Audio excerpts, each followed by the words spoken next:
Всем привет! Сегодня будет ролик о том, как готовить машину к поездке. Ну, не только, наверное, к поездке. Наверное, это надо делать раз в неделю.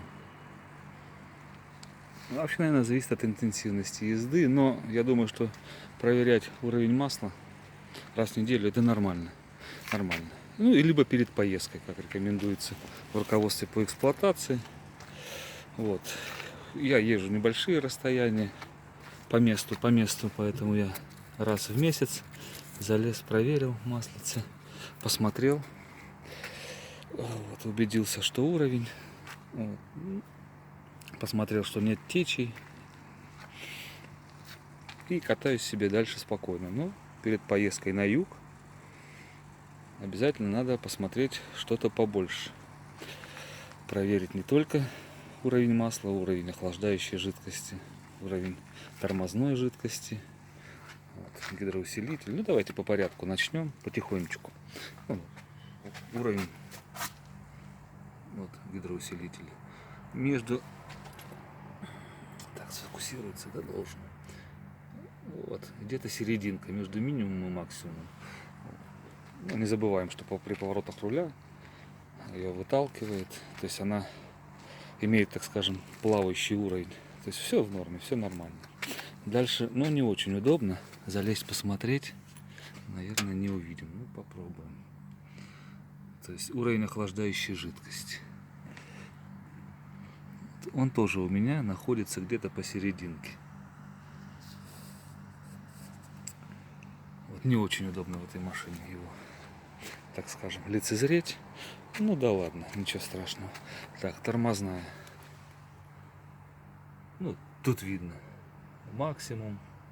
Все нормально. Так, аккумулятор. Видите, аккумулятор обслужен. То есть клеммы все проверяем, затянуты, смазаны. Видите, никакой зеленки нет, никакой шубы нет. Ну, все отлично, я спокоен в этом плане. Вот. Но глубже дальше я не буду лезть. Да и вам это ни к чему. Так, ну что, самое интересное. Напомню, я приехал, машина постояла где-то 10 минут.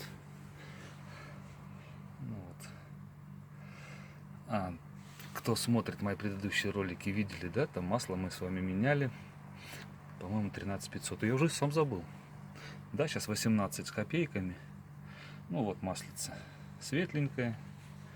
Ничего страшного тут. За 4000, за 5 ничего не случилось. Уровень в норме. Расхода масла нет. Вот, стук послушаем в конце. Да, нужно будет на горячую, потому что машина горячая. А может, не послушаем. Ну, так, и, конечно же, обязательно омывайку. Значит, по поводу омывайки. Я круглый год покупаю илью незамерзайку. Это незамерзающую жидкость. Вот, что я с собой в дорогу беру. Обязательно. Обязательно. Вот, видите, святая святых. Багажник вам показывает. Видите, незамерзающая жидкость. Я ее не рекламирую, какая была у меня. Такая, я всегда с собой ее вожу. Лью ее круглый год, независимо от времени года. Чтобы врасплох меня... Ну, вот так, потому что... Так, дальше. Согласитесь, что в первую очередь надо проверить уровень масла. Потому что если двигатель застучит, то давление в шинах вам уже будет неинтересно. И горят у вас стопы или нет, габариты и прочее, неинтересно. Так, уровень масла, уровень жидкости мы с вами посмотрели, проверили. Теперь, что касаемо колес. Ну, давайте посмотрим. Значит, по давлению. Значит, дальше проверяем давление в шинах, да? Кто-то, я знаю, из ребят подкачивает побольше чуть-чуть. 2,2 делает, 2,4. Но поездка на юг. Будет жаркая погода. Естественно, расширится, естественно, давление увеличится. Поэтому не надо ничего придумывать. Открываем дверь. И табличка. Так.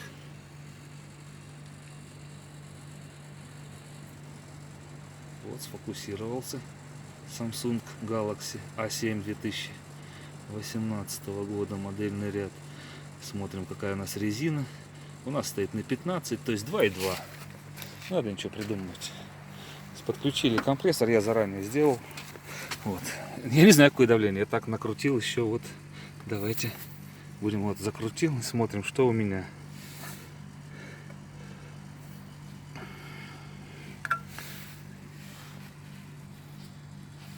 А у меня, видите, около 2 атмосфер. Ну, давайте исправим ситуацию.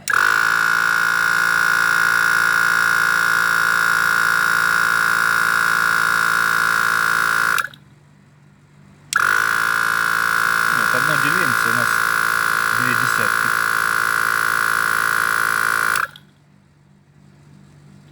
Вот 2,2. Ну, чуть-чуть больше подкачаю. Буду откручивать, оно чуть подспустится. Это 2,3 сделаем сейчас.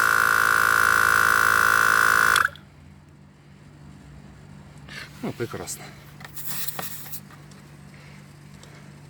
Открутили. Ну, если хотите себя проконтролировать, закрутите обратно и посмотрите. Отсвечивается.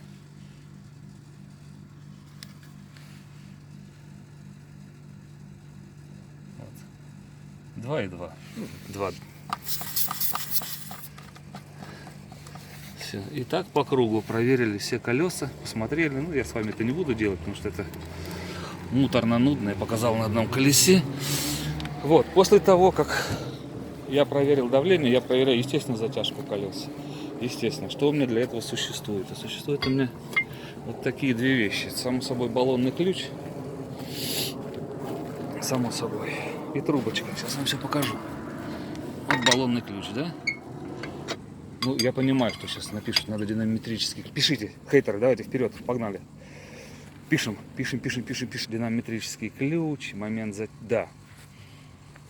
В официальных сервисах, на хороших шиномонтажах это так и делает. Но если вы пробили колесо на дороге, нет ни шиномонтажа, как вы будете затягивать, как вы будете откручивать затянутый динамометрическим ключом? Если еще у вас не смазывают, многие не смазывают, говорят, они откручиваются. У меня есть специальная смазка, чтобы не прикипали, я закручиваю. Там единственный нюанс, после того, как вы смазочкой попользовались, брызнули немножко, да? Сейчас я вам покажу, у меня старая.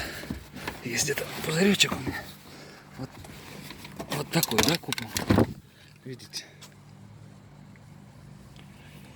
Я им пользуюсь. Чуть-чуть брызнул на шпильчику, гаечку закрутил. Ну, то же самое с болтиком. Только единственный нюанс, да, они откручиваются, могут открутиться. Через 100 километров, проехали 100 километров, прошлись еще разочек, проверили, протянули, все, ребят. Это уже у меня по счету 13-я машина, на всех машинах я так делал. У меня все всегда откручивалось, все всегда отворачивалось. Ну, не поленитесь, через 100 километров просто протянуть. Хотите, чтобы у вас скрипело? Ради бога, это ваш выбор. Вот, какое отступление большое было. Ну, а так вот, трубочка. Ну, я изолентой чуть-чуть замотал, да? Я же немножко электрик. Вот. И все. Ну, мне неудобно. Надо одной рукой поддерживать внизу, в нижней части, да, чтобы не свернуть голову. Второй рукой пробовать подтягивать. Ну, давайте вот усилия. Чуть-чуть надавили.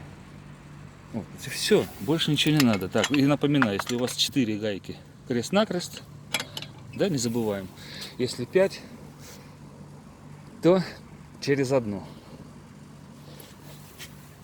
тянем. Все. Вот перед поездкой на юг вот трубочка до конца. Чуть-чуть надавили, чтобы все. Ну, я уже знаю, может с опытом, может, ну, все легко. Зато потом вам легко все это открутить, закрутить. Ладно, отступление. Так, затяжку колес. Ну, я не буду с вами ходить по кругу также, проверять эту затяжку колес. Она никому не нужная. То есть я вам показал, что вот так я это делаю. Вы можете купить себе динамометрический. Можешь вообще не откручивать никаких колес. Это дело хозяйское. Так, хейтеры пишем. Так, что мы с вами еще? Колеса проверили. Охлаждающие жидкости проверили. С собой взяли, да? Не замерзайку. Кто-то водичкой обязательно я еще налью. Вот, у меня она была, немножко я использовал. Вон полторашечка у меня, ну мало ли. Руки помыть, еще что-то там где-то. Может, ну, всякое бывает, да? Вот, маслице Маслица у меня с собой запасик всегда есть, мало ли что. Помним, да? Кто смотрел мои ролики, мы залили 5В40. Ездим, слушаем, смотрим, прислушиваемся, что будет. Поэтому такие вот двигателя нам достались. Ну, с этим надо смириться, стучат, гремят, едут. Да, еще раз, мой ролик я снимаю для чего? Вот постепенно, со временем, уже, наверное, на протяжении года, какой стук усиливается, не усиливается. Можно с этим ездить, нельзя с этим ездить, какое масло заливаю. Ни в коем случае это там никакая панацея к действиям, там бежать, делать то же самое. Нет. Значит, ремонтировать, бежать я тоже не хочу, потому что многие в комментариях пишут, что у меня стучит, у меня на 60 тысячах, у меня на 120 тысячах такая проблема, у меня на 160 тысячах так застучало.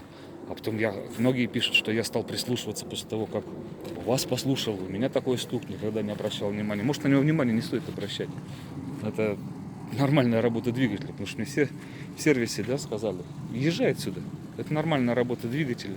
Ну, конечно, стук ненормальный, он неприятный и прочее и так далее. Так, ну что еще посмотрим с вами? Ну, давайте проверим обязательно, да, аварийку включим, габариты включим, поморгаем, посмотрим обязательно перед поездкой. Попросите кого-нибудь из помощников, из детей, из жены, кто есть, коллег по работе, да, ну, вот аварийки моргают. Вот габариты тоже светятся. Все отлично. Вот. Все хорошо, обязательно, да, стоп-сигнал. Работали все. 3. Включаю дополнительный стоп-сигнал. Вот. А так все у нас светятся, габариты светятся, ходовые огни светятся. Я проверял. Там номер, я не хочу его завешивать, показывать. В принципе, там ничего криминального там нет, но не хочу. Так, сейчас посмотрим пробег. Что и как. Послушаем, как стучит, не стучит. Да, пробег видим 18 174. Вот, габаритики выключим.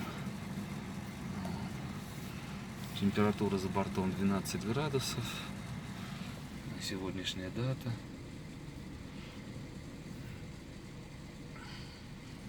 Так, а машинка-то у меня подостыла. Подостыла. Да, еще, ребятки, и возле... Сейчас попробую чуть-чуть яркость притушить. Вот. Возле значка, возле колоночки с бензином, да? Вот, значок заправки вашей на уровне топлива. Есть стрелочка. Так вот, кто знает, что она означает, эта стрелочка? Правильно, я сделал паузу. Все написали мне дружненько. Эта стрелочка указывает сторону, да, место, где у вас установлена заливная горловина. То есть у нас заливная горловина находится со стороны водителя. Вот. Ну, мало ли кто меняет машину. У кого 2-3. У меня было такое. 3 машины, 4 было во дворе. Все не запомнишь. Так, ну не так пошла прогреваться, теплая. Ну пойдемте послушаем стук. Напомню, я заливал 5В40.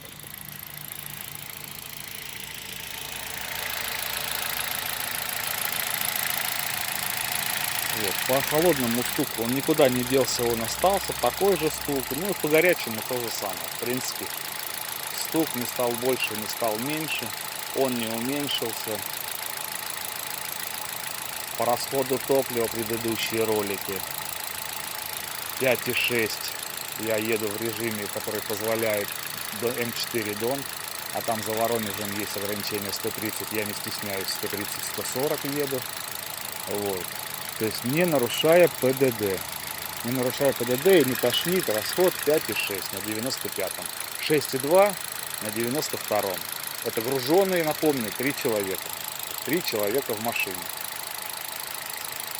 Даже там, по-моему, я с кондиционером ехал. Ну, не важно. 5,6.